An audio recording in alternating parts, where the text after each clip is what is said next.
আসসালামু আলাইকুম। আপনারা যে যেখান থেকে আমার ভিডিওটা দেখছেন, আপনাদের সকলের প্রতি রইল আমার পক্ষ থেকে দোয়া আর ভালোবাসা। আজকে আমি ভালোবাসা দিয়ে রান্না করেছি লাচ্ছা সেমাই। সেই লাচ্ছা সেমাইয়ের কীভাবে রান্না করলাম, অনেকেই অনেক রকমভাবে রান্না করে থাকে, আমি আমার মতো করে রান্না করেছি, সেটাই আপনাদের সামনে তুলে ধরেছি। আর এখানে 1 লিটার দুধ নিয়েছি আমি। 1 লিটার দুধকে জাল করে আমি কিন্তু অনেকটুকু কমিয়ে নিয়েছি।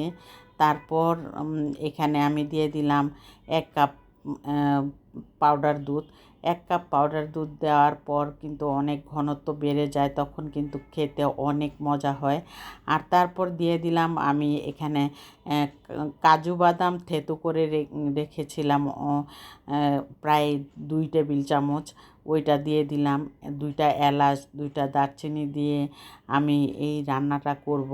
আর তেমন কিছু না দিলেই ভালো। লাচ্ছা সেমাইয়ের একটা স্মেল যে জিনিসটা, ওইটা থাকবে এই অন্য তেমন কিছু না দিলে। আর সেই জন্য আমি শুধু কাজু বাদামের গুঁড়া করে রেখেছিলাম, ওইটাই দিলাম। আর এখানে দুটা এলাচ, 2টা দারচিনি উঠিয়ে ফেলবো কিছুক্ষণ পরেই।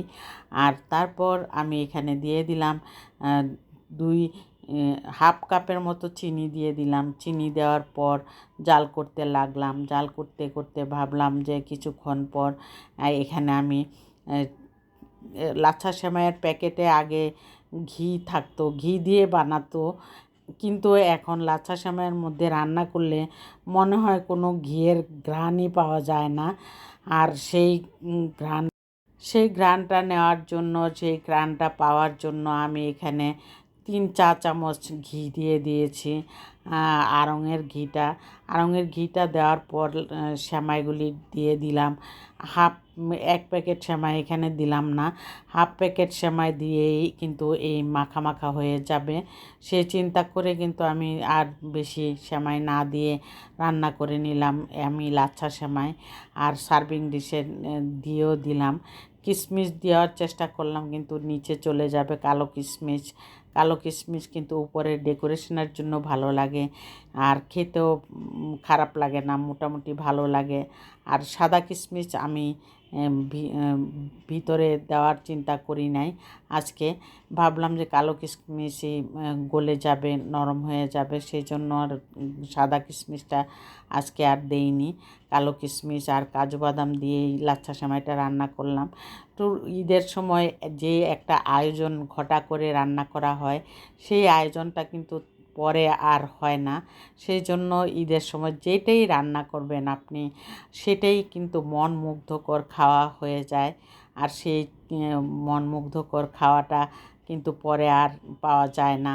তবুও চেষ্টা করেছি, যতটুকু পেরেছি ততটুকুতেই আমি আমার হাজব্যান্ড খেয়ে ভালোই লেগেছে, মজাই হয়েছে, সেই চিন্তা করে ফ্রিজে রেখে আমি কিছুক্ষণ পরে ঠান্ডা হয়ে যাওয়ার পরে কিন্তু খেয়েছি।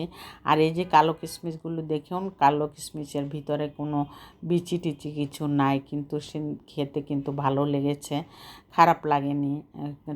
চিবিয়ে চিবিয়ে যখন খাওয়া হয় তখন ভালোই লাগে। আর এইভাবেই রান্না করলাম সেমাইটা।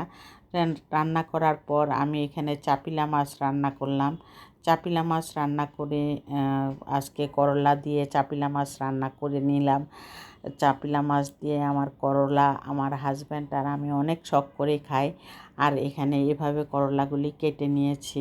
করলা বলতে উস্তা বলে এটাকে।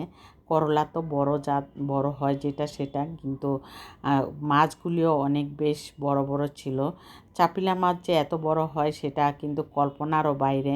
বাজারে মাঝে মাঝে পাওয়া যায় যে এইভাবে চাপিলা মাছ একটু বড় সাইজের, আর ওইটা খেতে কিন্তু ভালো লাগে। বেশি গুঁড়া চাপিলা মাছটা কিন্তু একটু ঝোল ঝোল করে খেতে ভালো লাগে। আর একটু বড় হলে মনে হয় করলা দিয়ে আর অন্যান্য কিছু দিয়েও খাওয়া যায়, বেগুন দিয়েও খাওয়া যায়।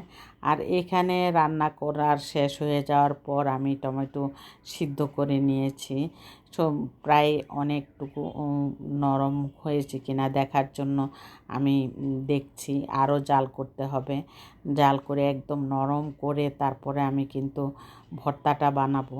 চাপিলা মাছ আর ভর্তা দিয়ে আজকে আমরা ভাত খাবো। আর চাপিলা মাছের ভর্তাটা টমেটোর ভর্তাটা কিন্তু অনেক মজা হয়ে থাকে।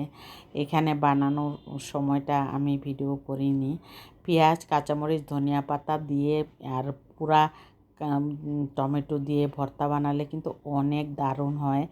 আর আমার ভিডিওটা যদি ভালো লেগে থাকে একটি লাইক দিয়ে দিবেন।